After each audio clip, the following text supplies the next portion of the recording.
Bagi para pendaki gunung, penjelajah hutan, dan penggiat alam, Everest merupakan impian tertinggi. Everest merupakan obsesi para pendaki, baik yang profesional maupun yang amatir. Semenjak Sir Edmund Hillary dan Tenzing Norgay menggapai puncaknya, sudah ribuan pendaki gunung turut mencicipi rasanya berdiri di dataran paling tinggi di muka bumi itu. Namun, sudah ratusan pula yang tewas dalam usaha pencapaian tersebut. Gunung ini merupakan kuburan massal tertinggi dan terbesar bagi pendaki gunung. Everest adalah gunung tertinggi di dunia yang pernah diukur oleh manusia dari permukaan laut. Terletak di barisan pegunungan Himalaya, gunungnya berada di perbatasan antara Nepal dan Tibet.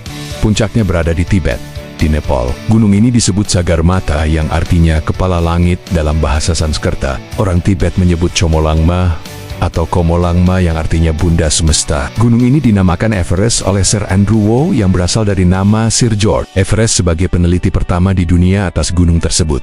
Everest adalah salah satu gunung yang paling ganas, walaupun bukan yang terganas. Suhu dingin, cuaca yang cepat berubah, dan tipisnya oksigen merupakan bahaya utama gunung ini. Suhu rata-rata di puncak Gunung Everest antara minus 20 sampai 25 derajat Celcius. Suhu terendah yang pernah tercatat adalah minus 41 derajat Celcius, ditambah dengan badai salju dan angin yang dapat mencapai kecepatan hampir 300 km per jam. Walau demikian, mendaki Everest tidak memerlukan keahlian teknis panjat tebing yang profesional. Jalurnya pun telah dilalui oleh ribuan orang pendaki amatir. Puncak tertinggi di dunia, dan tantangan pendakian yang masih dapat dijalani oleh pendaki amatir telah membuat Everest menjadi magnet yang besar bagi para pendaki. Ratusan orang setiap tahunnya mencoba peruntungannya menggapai puncak Everest, bahkan sempat membuat antrian pendaki. Namun tetap saja, Everest merupakan salah satu gunung yang mematikan di dunia. Di titik ketinggian 8.000 meter DPL ke atas, dikenal dengan nama zona kematian. Di zona ini kadar oksigen turun hingga hanya sepertiga. Hal ini mempertinggi resiko serangan hipoksia. Suhu di zona kematian ini berkisar antara minus 15 sampai 25 derajat Celcius yang dapat memicu serangan hipotermia dan frostbite.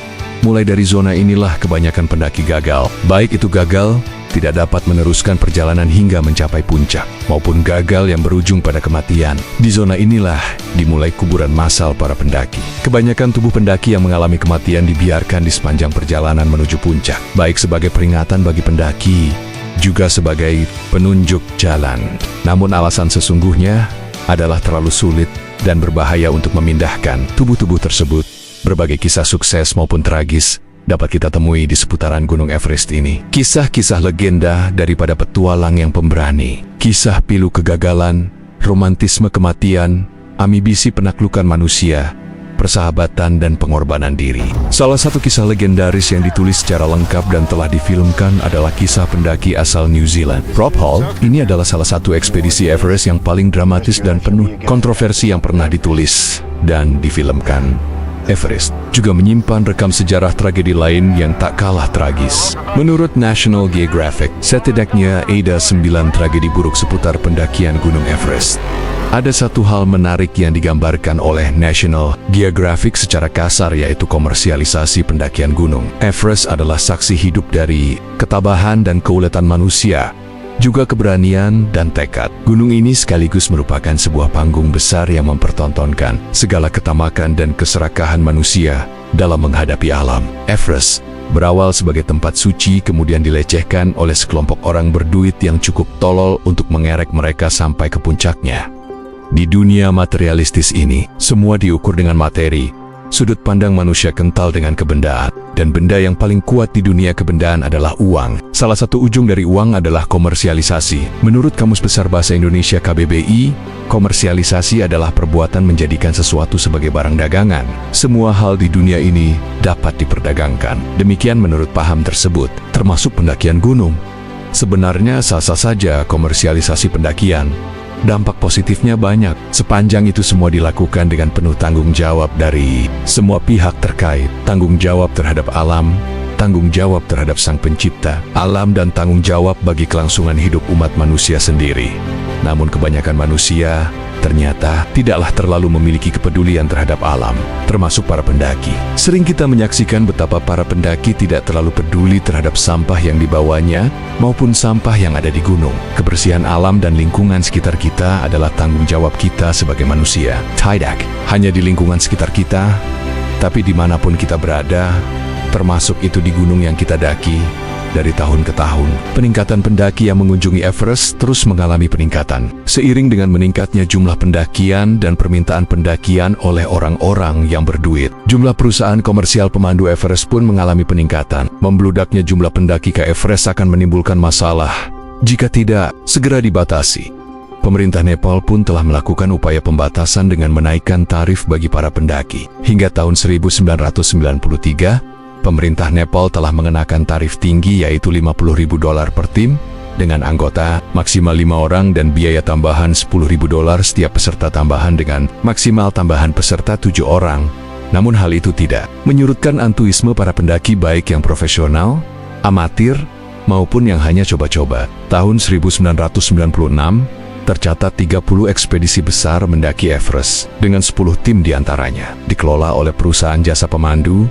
Para pendaki tradisional dan pendaki yang peduli lingkungan sering melontarkan kritik terkait dengan komersialisasi tersebut. Mereka menganggap bahwa Everest telah dijual kepada para penjelajah yang kaya raya yang tidak memiliki pengetahuan tentang pendakian. Bahkan mereka sebenarnya tak akan mampu naik hingga ketinggian 5.000 dpl tanpa dibantu oleh pemandu. Puncak Everest sudah direndahkan derajatnya dan dicemarkan.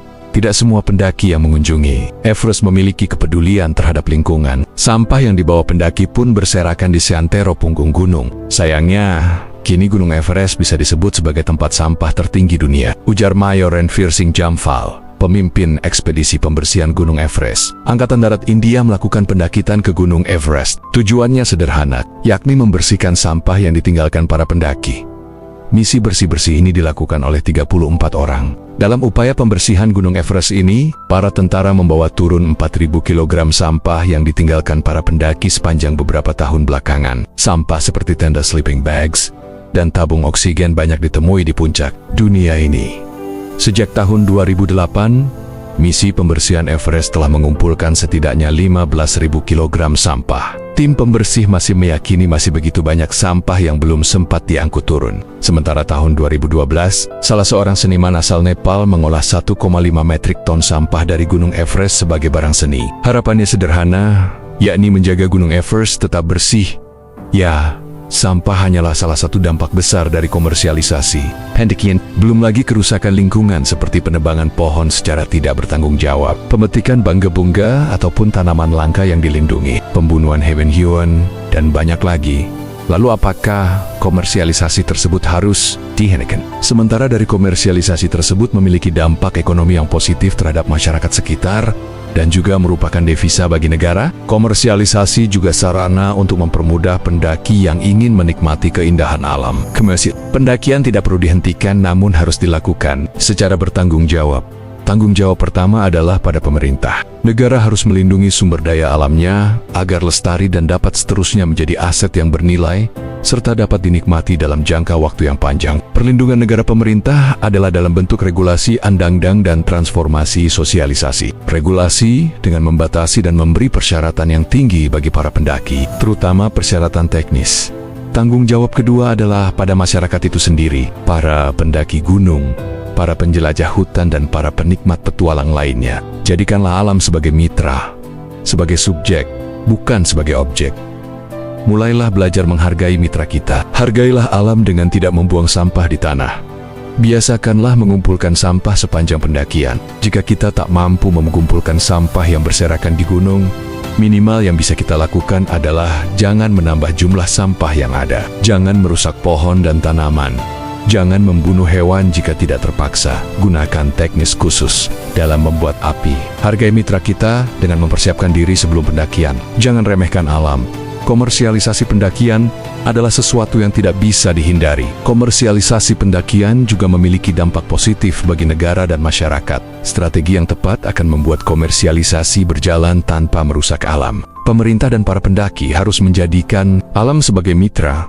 Menjadikan alam sebagai mitra bisnis dalam komersialisasi adalah kata kunci. Keselarasan para mitra yaitu pemerintah, pendaki, dan alam akan membuat bisnis dalam komersialisasi bergerak selaras dengan kebutuhan alam akan pelestarian. Tidakkah kita ingin anak cucu kita turut menikmatinya? Tidakkah kita menginginkan alam yang lestari sepanjang masa sehingga dapat memberikan keuntungan bagi umat manusia?